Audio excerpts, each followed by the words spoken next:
कि Chinese Indian psyche को समझते थे बहुत अच्छी तरह। वो ये जानते थे कि नरेंद्र मोदी मक्कार और चालाक भी है, वादा खिलाफ भी है, धोखा भी देगा, इनसे निगोशिएट भी नहीं हो सकता हिंदुत्व के साथ। And the only language they understand is the language of brute force. और ये चारों एलिमेंट्स चाइनीज ने इस एक वाक़े में डिस्प्ले करके दिखा दिए कि किस तरह इंडिया के साथ डील करना है। इस वक्त इंडिया में क्राइसिस है विदाउट एनी डाउट।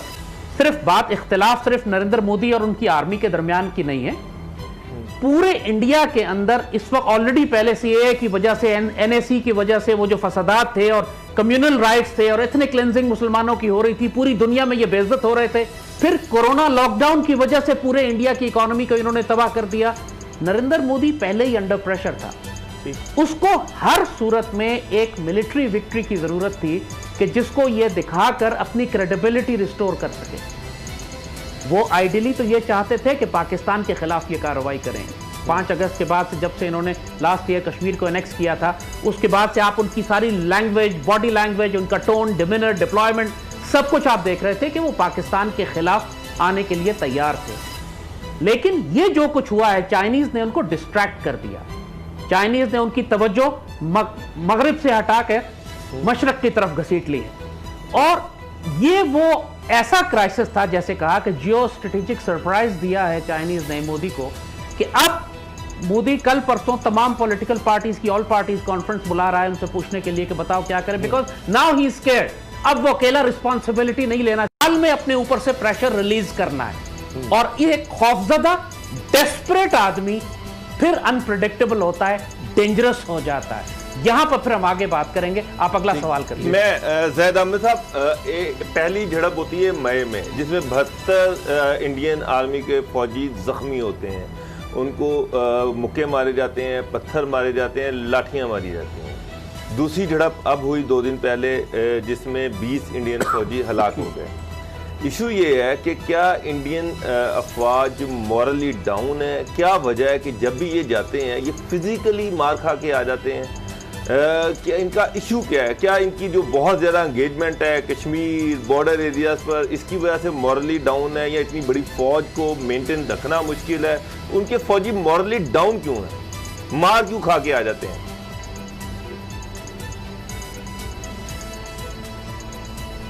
देखिए, इंडिया की जो अक्सरियत फौज है, जो कैनन फॉडर जैसे आप कहते हैं, वो जो लड़ने वाले सिपाही हैं, वो सारे दलित, शुदर और उन शेड्यूल कास्ट के साथ हैं जिनको इंडियन सोसाइटी के अंदर अनटचेबल्स कहा जाता है, जिनको जलील करके रखा जाता है। और बहुत ज़्यादा डिफरेंसेस हैं between the army leadership and the जवान। वो एक कास्ट ड्रिवन सोसाइटी है।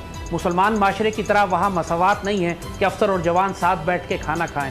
अगर ब्राह्मण अफसर है तो अपने शुदर ट्रुप्स के साथ खाना नहीं खाता बैठ के, क्योंकि उसका धर्म नष्ट हो जाता है। तो उस सोसाइटी के अंदर आप मजबूर करते हैं अपने ट्रुप्स को लड़ने के लिए थ्रू, ये वो बेरोजगारी की वजह से, भूख, गुर्बत और फाके की वजह से लोग फौज में आते हैं, लेकिन इनकी रियल मोटिवेशन नहीं है। सिर्फ इंडियन आर्मी में जो लड़ने वाली फोर्सेस हैं, जो मार्शल रेसेस आप कहें, एक सिख हैं और एक गुरखाज हैं। उसके अलावा जो हिंदू एलिमेंट्स हैं उनके तमाम के तमाम, उनका ट्रैक रिकॉर्ड हमेशा से इसी तरह का रहा है कि they are not a martial race. Chinese especially on the other hand अपने जो ट्रुप सामने लेकर आए हैं, वो उनके हाईली प्रोफेशनल, जिनको बाकायदा मीडिया में डेथ स्क्वाड्स का नाम दिया जा रहा है, who are physically more strong, they are much better train in empty hand combat या क्लोज क्वार्टर बैटल्स में। उनके वेपन सिस्टम्स बेहतर हैं, ट्रेनिंग बेहतर है। और सबसे बढ़कर बात यह है कि जो साइकोलॉजिकल फियर है इंडियंस को चाइना के खिलाफ। देखिए, हिंदू मेंटालिटी को याद रखिएगा कि पिछले 1200 साल में यह पहला मौका है कि पिछले 50-60 साल से हिंदुओं की अपनी हुकूमत है। 1200 साल ये गुलाम रहे। इनके 1200 साल के डीएनए के अंदर सबसर्वियंस आ गई है, ओबीडियंस आ गई है। ये इनिशिएटिव लेने से पहले, किसी काम को एग्रेसिवली सामने फ्रंटल करने से पहले ये 1000 दफा सोचते हैं, घबराते हैं, इनकी टांगें कांपती हैं। ये नेशनल माइंडसेट है इनका। They are not an aggressive nation, they are not, ये हमेशा कनिंग, मक्कारी, धोखेबाजी, फ्रॉड, वादा खिलाफी, ये साजिशें करके ये लड़ सकते हैं, लेकिन फ्रंटल वॉर ये हमेशा अवॉइड करते हैं। Whenever there is a front to front war, तारीख आप उठा के देख लीजिए, इन्होंने हमेशा मार खाई है। चाहे अहमद शाह अब्दाली की फौजों हो, महमूद गजनवी 17 हमले करता है और पूरे इंडिया में कोई आर्मी इसको रेजिस्ट नहीं करती। शहाबुद्दीन गौरी पृथ्वीराज के साथ जो सुलूक करते हैं, जंजीरों में लपेटकर उसको काबुल ले जाते हैं।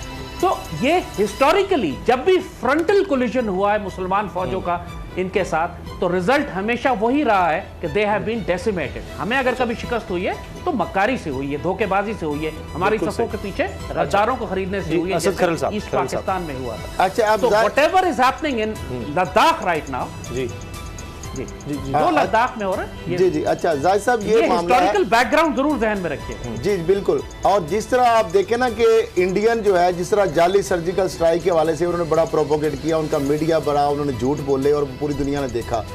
अब यहाँ पे मामला ये हुआ है कि 3 फौजियों का कर्नल समेत पहले उन्होंने एडमिशन कर लिया, उसके बाद 17 वो कहते जो जख्मी हुए थे, 54 तो उन्होंने मुक्के और लाठियां मार के इनको मार दिया।